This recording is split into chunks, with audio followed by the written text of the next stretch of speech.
cabinet colleagues, chairmen and members of the Public Service Commission, head civil service and permanent secretaries, ladies and gentlemen, a very good evening to everybody. I'm very happy to attend the Administrative Service dinner again. My last occasion was in 2022. It is an important annual event for the Administrative Service to come together, to congratulate those taking on greater responsibilities, to celebrate the contributions of retiring leaders, and to reaffirm what it means to be an administrative officer, serving Singaporeans and Singapore. Let me begin by recognizing the extensive contributions of our former head civil service, Leo Yip, who has retired after 43 years of distinguished and dedicated service. I've known and worked with Leo for many years. He started as a police officer and went on to senior leadership positions in many other agencies. In 2003, following the post-9/11 economic downturn and SARS, Leo set up what was then called the Workforce Development Agency, WDA, to address the urgent need to retrain and reskill our workforce. WDA laid the foundations for today's skills future. As head civil service for nearly a decade, Leo set the tone and expectations for the service. He upheld professional and ethical norms and left no one in any doubt of the standards expected of every officer. He deeply transformed the public service, rejuvenating and refreshing it to deal with new challenges. During COVID-19, Leo led the public service with a steady hand, coordinating response efforts, plugging policy gaps, and directing resources to see Singapore through the pandemic. Leo is well respected as a leader and a mentor. He cares deeply about the development of our public service and has educated and inspired a whole generation of younger officers. My deep appreciation to Leo for your sterling contributions as head civil service. Long may the public service continue to benefit from your expertise and experience as you stay active and contribute in other capacities. You haven't really retired yet.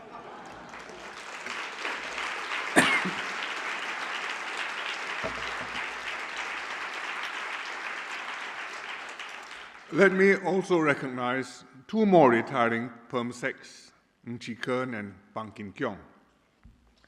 Chi Keun retired in December after 41 years of service.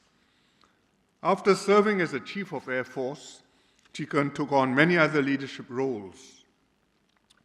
As Director of the Security and Intelligence Division, he did excellent work, putting up well-researched and lucidly written reports and analysis, about which, alas, I can say very little tonight.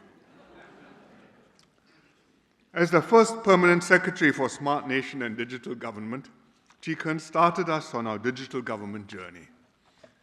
He helped form GovTech and led efforts to create key digital enablers that we take for granted today, such as SingPass and MyInfo. Then, as PermSec for Manpower, he worked closely with the tripartite partners to develop and implement major initiatives like the Platform Workers Act, the Workplace Fairness Act, and our progressive wage models. I thank Chi Keun for his dedication to the service and wish him well in the next chapter of his life. I shall be meeting him soon to discuss the next chapter of his life. Thank you, Chi Keun.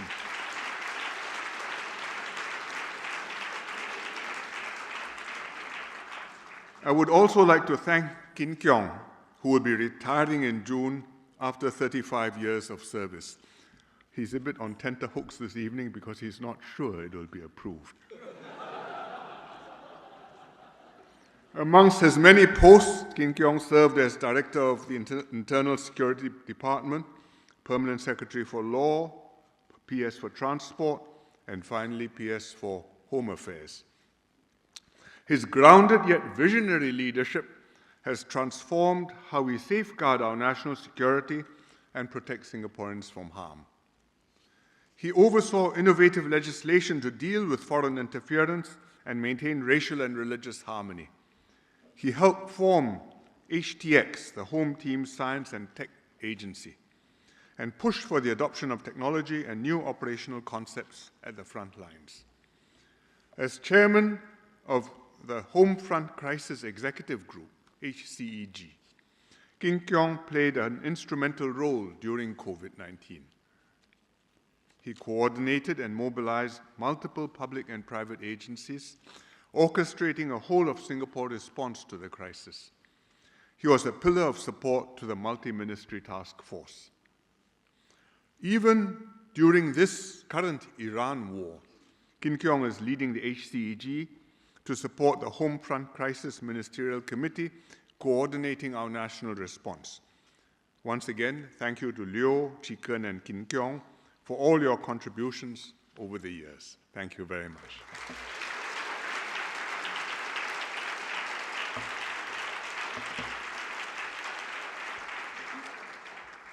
The three retiring PermSecs belong to a team who have contributed greatly to our nation's success by delivering good government for Singapore. This depends on having good political leadership and a good civil service, with both working closely towards this shared goal. In particular, Singapore relies on a first-rate civil service to develop and implement sound and imaginative government policies and deliver high-quality services to the public. And the administrative service is a critical component of our system. Your role is to be generalists. You are posted to multiple ministries and agencies over your career so that you develop an understanding of different issues and how they relate to one another. You work upwards with the ministers, but also internally with professionals and specialists in your ministry or agency, and laterally with colleagues in other ministries, in order to develop and implement policies, run organizations, deliver results. You are expected to bring diverse experiences and perspectives to bear. You have to see the wider national interest and yet understand the domain issues your ministry deals with. You must appreciate policy implications and trade-offs beyond your departmental concerns and take them into account in your proposals and decisions. But being a generalist does not absolve you from requiring specific expertise or knowledge, or mean that intelligence, drive, and management skills are all you need to be a competent AO. AOs need to acquire a substantial amount of knowledge in order to perform your role. First, you need a broad appreciation of our national circumstances, the state of the world, how Singapore relates to the region and the global economy, how external developments can affect us. You also need to understand our overall national goals and the basic principles on which our government operates. Upholding fundamental values like multiracialism, fairness, meritocracy, rule of law. Promoting economic growth and social equity. Applying sound economic principles to achieve policy objectives. And uplifting the underprivileged through socially inclusive policies. Maintaining the integrity and incorruptibility of government. Securing and advancing our interests in a hazardous world. These basic considerations guide all our policies and actions. You have to understand what they are, why they matter, and how to apply them.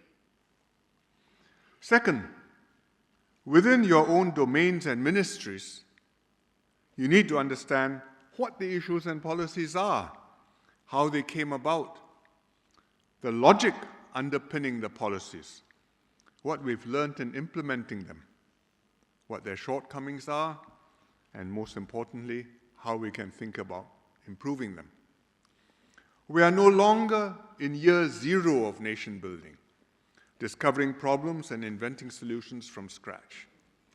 It has been 60 years of patient work, trial and error, thinking and rethinking, improvement and progress. In each domain, our policies embody much hard-won experience and insight. For example, in land transport, how to develop and fund a comprehensive public transport network, and how to price and allocate scarce road space.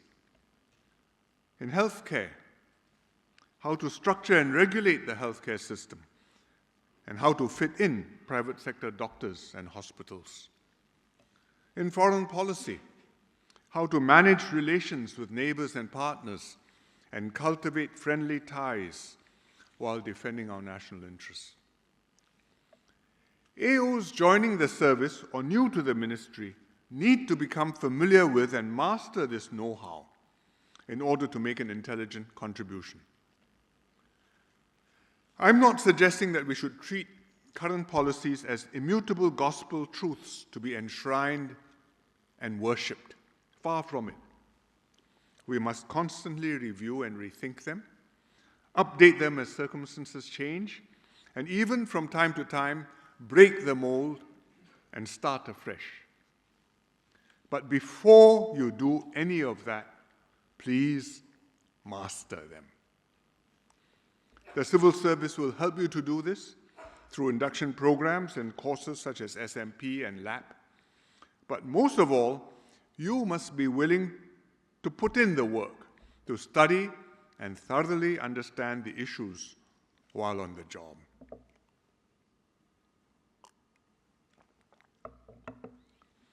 Underpinning the importance of this expertise is the simple truth that there is such a thing as good policy and bad policy. Policies that work and those that don't, policies that are in the national interest and those that are not. Whether or not a particular policy is good for the country is not a subjective matter of opinion. It can be established through a careful study of the issues and objectives, logical analysis, real-life experience, and sound judgment. And we should get the most capable team we can with expertise and commitment to work on our problems and come up with the best policies for the country. In Singapore, this is not a controversial idea, but it has become so in some other countries, especially where the system has faltered, where successive governments have not delivered the results their populations expect, and where the populations have lost trust in individual leaders and parties, or in the entire political class, or the whole elite of these countries, or sometimes in the whole system of government. When this happens, people become disillusioned and bitter. They feel betrayed. They stop believing that the country needs good policies to succeed, or good people to be in charge of it, and that these can be arrived at through cogent analysis and reasoning, and by carefully scrutinizing candidates for public office. They say, I don't understand these matters, nor do I follow the arguments. We've trusted the experts and they've failed us. Enough of experts and expertise. Out with the elites. In their frustration, they then support populist leaders who exploit their anxieties and angst, who peddle simplistic slogans, who advocate going with the gut instead of logical thinking or scientific evidence, and who work up their discontent in order to seize power. Unsurprisingly, this often makes things worse rather than better. And sadly, this seldom causes the public to realize their grievous mistake and conclude that the way out is once again to support good leaders and sound policies to put things right. You've taken the wrong path, you can't turn back. This has happened in quite a few Western countries, even some which were once seen as paragons of democratic virtue and good government. It explains why the anti-vaccination movement and climate change denial have gained momentum in these countries, not to mention anti-globalization. Singapore is not in that tragic situation and must never allow ourselves to get there. We see it as our job as political leaders and civil servants to come up with good policies and implement them well. We tell Singaporeans plainly and honestly about hard realities and the rationale for our policy choices. Singaporeans understand that there is a right approach towards problems and issues and that there's no free lunch. Because of our track record, they generally trust the government to make the correct choices on their behalf, even if it means accepting difficult measures from time to time. We've sustained this for many years, made systematic progress, and steadily improved Singaporeans' lives. And trust is crucial to this virtuous cycle. But good policies do not magically appear out of thin air. We need a high-quality public service to produce and implement them. Equally important are ministers who are as familiar with the issues as their permanent secretaries and who can provide the political inputs and substantive guidance essential to effective policy making.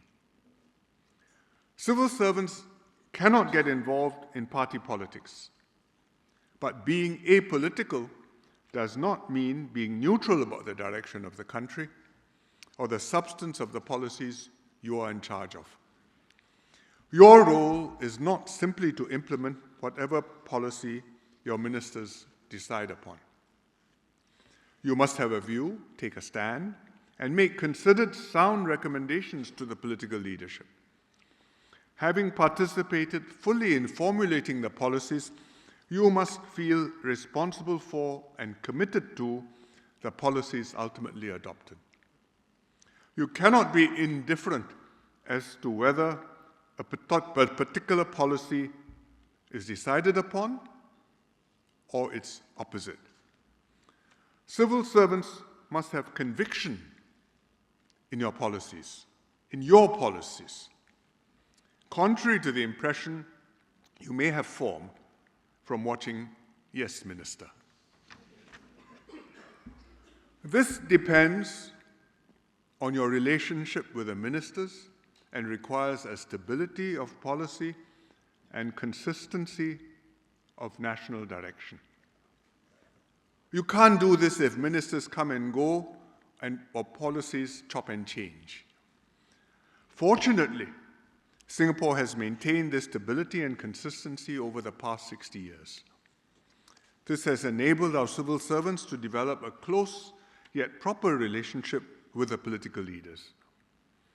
And this is a crucial reason we've had an effective team able to produce good policies and deliver good government for Singapore all these years. We, both ministers and civil servants, must maintain this ethos of close partnership, conviction, and excellence so that we can continue to deliver good government to the country. I recently published an essay on microeconomics and public policy in the Singapore Economic Review Journal. The essay set out how we have used economic laws and market forces systematically and extensively in our policies in order to achieve many social and economic objectives. I gave some examples: public housing, the casino entry levy, pricing of PUB water and the USave rebates, the GST tax, and GST vouchers. The implicit premise underpinning the essay is precisely that such a thing as good policy matters exists, and it is the government's job to come up with such policies and implement them. But as several of my readers pointed out, at a more fundamental level, whether or not economically sound policies can be adopted depends on whether such a rational approach to policy making is politically feasible at all. In other words, it depends on getting the country's politics right. The government must be able to win political support for good policies, and voters must be willing to support leaders who advocate for and implement such policies. Otherwise, even the most brilliant policy ideas remain just ideas and simply cannot be carried out, which is unfortunately the case in many countries. As Jean-Claude Juncker, who is a former Prime Minister of Luxembourg and also later European Commission President, famously put it, "We all know what to do, but we don't know how to get re-elected once we have done it." Singapore has been exceptional in avoiding Juncker's dilemma over a long period. We've sustained a virtuous cycle of good politics, enabling good government, for the reasons which I explained earlier. Sustaining this virtuous cycle involves getting a lot of other difficult preconditions right, including upholding absolute integrity and incorruptibility in government, ensuring that elected leaders are working for the people and not for themselves, adopting realistic remuneration policies for public servants and political office holders, and building a highly competent team of political leaders and civil servants who not only have their hearts for Singapore, but are capable of delivering the high quality of government that Singaporeans have come to expect. We cannot assume that all this will just continue happening on its own. We have to work very hard to keep it going.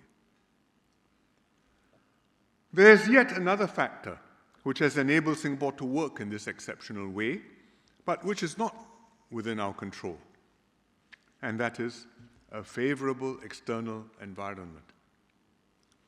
For 60 years, we've benefited from a generally stable, rules-based international order, anchored and championed by the United States. Peace and stability prevailed in most parts of the world, including the Asia-Pacific region. New economies and markets opened up to international trade and investment, particularly China. A multilateral trading system created a level playing field for economies big and small. The overall zeitgeist was one of win-win cooperation among countries that basically wished one another well and wished to prosper together. Countries accepted greater interdependence as the way to achieve prosperity and believed that this would reduce the risk of conflict and war. It was an exceptionally stable and peaceful period of world history. Singapore made the most of these favorable conditions to grow and progress year after year, far beyond our own expectations. Our rational policies and long-term plans were not derailed by external events, and so the virtuous cycle of good policies and good politics could be sustained. I do not believe the next 60 years will be anything like the last 60. The world is changing fundamentally. The international system is under tremendous strain. It's increasingly shaped by great power rivalry and roiled by the unilateral and unexpected actions of some major countries. Major countries which once promoted and upheld the rules-based global order are now wielding their power overtly and directly to seize immediate gains for themselves in win-lose fights. Countries are weaponizing dominant positions in particular industries or in critical minerals or materials, to gain leverage over opponents or to hold rivals back. All countries are having to invest more in security and defense and prioritize national security and resilience over economic efficiency and growth. All these mean less cooperation on trade and investments and less prosperity and human welfare all round. The world has become less orderly and secure and more chaotic and unpredictable. War and conflict are now more likely. Life has become much more dangerous for a small country like Singapore. It will be much harder for the government to deliver prosperity and progress for Singaporeans in this challenging, changed environment. There's a greater risk that the virtuous cycle will falter. We need to work much harder to keep it going and keep Singapore exceptional. But that we must absolutely do. We must draw on the resourcefulness and capabilities of the political leaders and the civil service to come up with solutions to the challenges and difficulties ahead, if not to solve them, at least to manage them. We must make the most of the energies and ideas of the population to transform and upgrade Singapore, not just top-down and centrally, but also bottom-up and across the board. And we must strengthen the trust that Singaporeans have in each other, in their leaders, in their government, and in the Singapore system. We must reinforce our social cohesion to tackle difficulties as one united people. And only thus can we continue to do the right things for Singapore and keep Singapore exceptional, safe, and thriving for many years to come. And the administrative service must play your part and rise to this challenge. Thank you very much.